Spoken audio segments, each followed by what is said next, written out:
Anything y'all want to suggest that this actually means? Your Honor, there's a case that I believe that Mr. Steele has shared with you. I'm trying to get the site right now. Ford Motor Company versus Young, 322 Georgia Appeals 348. And that case deals, that case, when we've been discussing this in the past, there's been suggestions that if there was judicial misconduct or what we believe is judicial misconduct from this side of the room, or if there was prosecutorial misconduct or what we perceive to be prosecutorial misconduct from this side of the room, that the remedy was with the bar. And that case, the Ford case, indicates to me that Your Honor and the trial court can play an active role in fashioning remedies in the case of judicial misconduct and or prosecutorial misconduct. I don't know about judicial misconduct. That's not what that case stands for. Prosecutorial misconduct, Okay. or lawyer misconduct, I should say. Violations of the state bar rules. Yes, and can I go get one thing for myself? Sure. So I filed a motion on Friday. Yes, I worked diligently over the weekend on writing an order with regard to that motion. Haven't gotten to the Brady portion of it yet. So, and I appreciate that, Your Honor. I appreciate the attention that you've given it.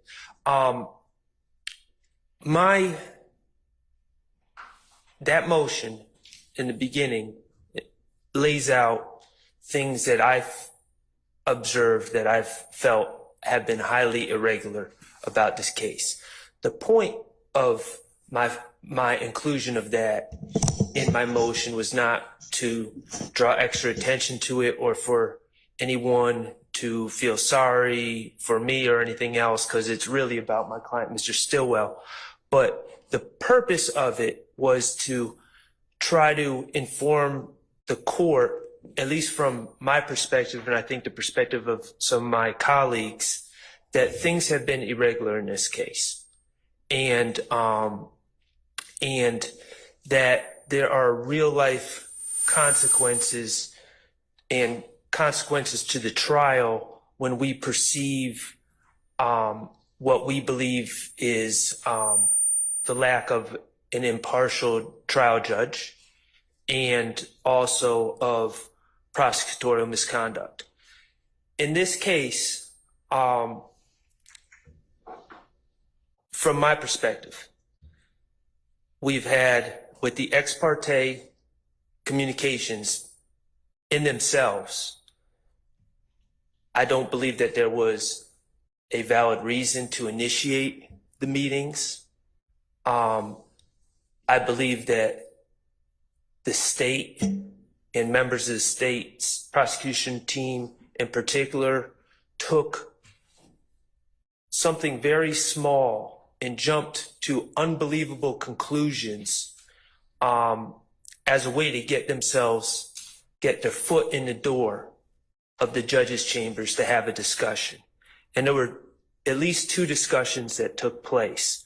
I'm assuming that there was a third discussion, which may have strictly involved the grant of immunity. All right.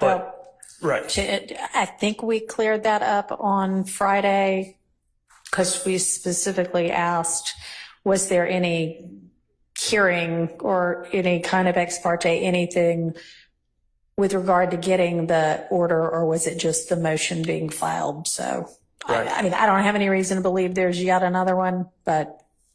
Right. And you know, there's a potential under the King case that one, if it was just for the purposes of granting immunity, may have been a proper ex parte, but these were not. The substance of these meetings exceeded what is appropriate. They violated Uniform Superior Court Rule 4.1, which says that judges shall neither initiate nor consider ex parte communications by interested parties or their attorneys concerning a pending or impending proceeding. Georgia Code of Judicial Conduct Rule 2.9 prohibits ex parte meetings except for a narrow exception: scheduling administrative purposes or emergencies that do not deal with substantive matters or issues on the merits. Provided that, so we don't believe that it falls under an exception to begin with, provided that the judge reasonably believes that no party will gain a procedural, substantive, or tactical advantage as a result of the ex parte communication. In my view, the transcript reveals open discussions about you're going to testify, you can say you don't recall. They're basically walking through the procedures for laying the foundation for prior inconsistent statements. To say that that doesn't put that meeting with just the judge and the witness who has been sworn in doesn't put the state at a tactical advantage over the defense who's excluded, I don't believe that to be the case. Secondly, even if it falls under the exception, the judge must make provision to promptly notify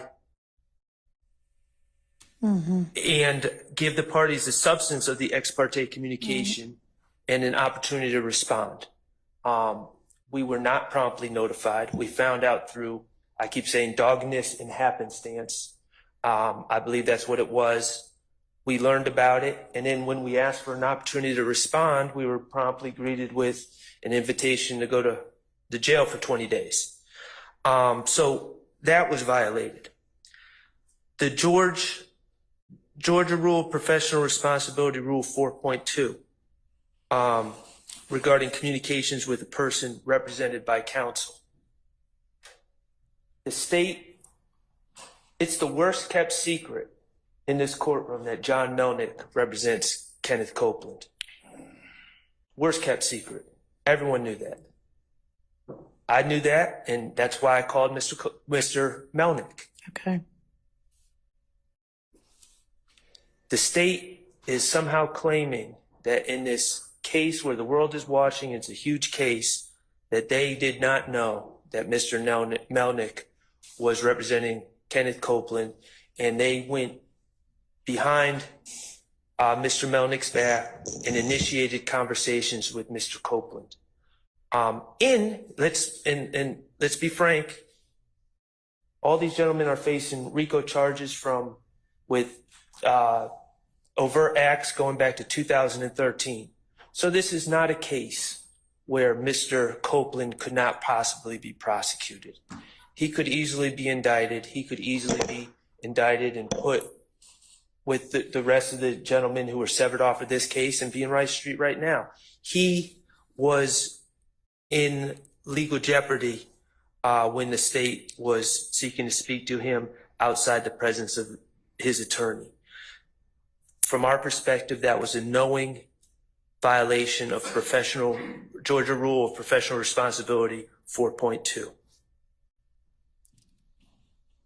Additionally, Your Honor, there's Bar Rule 3.3, candor towards a tribunal. Now, I can't flesh this out without Ms. Love taking the stand. I would love to ask her about it, but in the motion to grant Mr. Copeland immunity, in paragraph 12, I believe it is, they specifically stated that a member of the defense team had contact with Mr. Copeland, and that prompted him to begin to assert that he was going to exercise his Fifth Amendment right. I would prefer that, since there continue to be allegations back and forth amongst the lawyers, that we specifically get what is actually stated in there instead of, and I know you're not trying to misrepresent anything, you're trying to give it your best recollection, but let's get the actual motion and read the actual words, okay?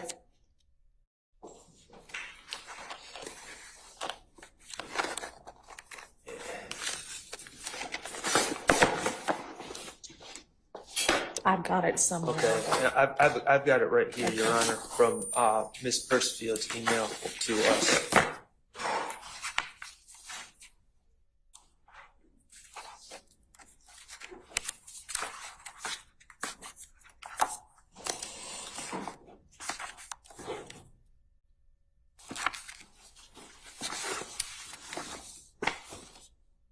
I've got it. If you've got it at hand, go ahead. But if you don't, I've got it now. Okay. I'm trying to find out exactly, try to figure out where it was. Okay. Paragraph 11. Go ahead. I'm sorry. Paragraph 11. Mm-hmm. Yes. And it says, Kenneth Copeland has been subpoenaed to testify in the above style case. Copeland is the next witness scheduled to testify in this case on June 7, 2024, beginning at 9:00 a.m. On June 4th, 2024, and June 5th, 2024, investigators with the Office of the Fulton County District Attorney coordinated and arranged with Kenneth Copeland to provide Copeland transportation to court on Friday, June 7th, 2024. However, on Thursday, June 6, 2024, after an encounter with defense team members and members of the Fulton County District Attorney's Office, Copeland stated to an investigator and to an attorney with the Office of the Fulton County District Attorney that Copeland may attempt to plead the Fifth to avoid testifying against members of YSL. I can only speak for myself. I did not have any encounters with Mr. Copeland on June 6, 2024. I don't believe that any of my colleagues did. I don't believe any members of the defense team did. I don't believe that what's asserted in paragraph 11, to my knowledge, I don't believe it to be the truth. If it is not the truth, and again, I would love to inquire, but Ms. Love would be a witness at that point. Bar Rule 3.3, candor towards the tribunal, would also have been violated. The reason I focus on the violation of these rules is because of the Ford case. And the proposition that we can do something about this besides run to the bar.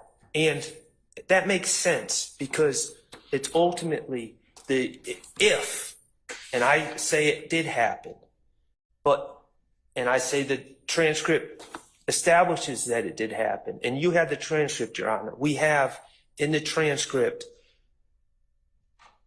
the state and Judge Glanville both affirming each other that Mr. Copeland can essentially be incarcerated indefinitely until this trial is over, until the trial of the co-defendants is over. That, to me, is coercion. That's intimidation. We have other examples where Mr. Copeland is given what I would say incorrect legal advice about what his exposure is for these allegations and his potential criminal liability. That is coercion. That's trying to convince him to take the stand and plead so that the state can then impeach him with his prior inconsistent statements, presumably. Mr. Copeland, the act of him taking the stand as a result of those ex parte communications has prejudiced, has harmed all of these young men in court here today. So there has to be relief beyond bar issues for them.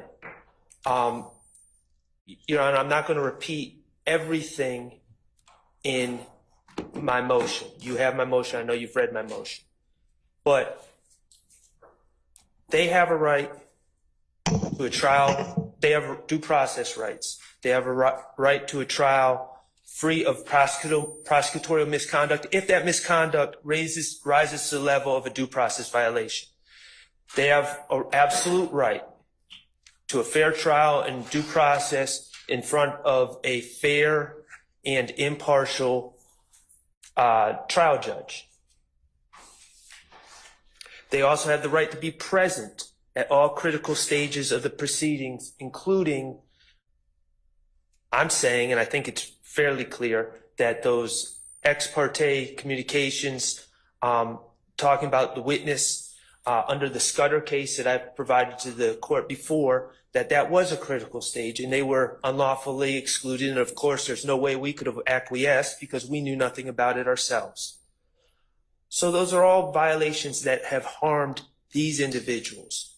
There has to be a remedy. I believe that the facts are there for you to consider disqualification of district attorneys in this case. And I think Mr. Steele is going to argue that further.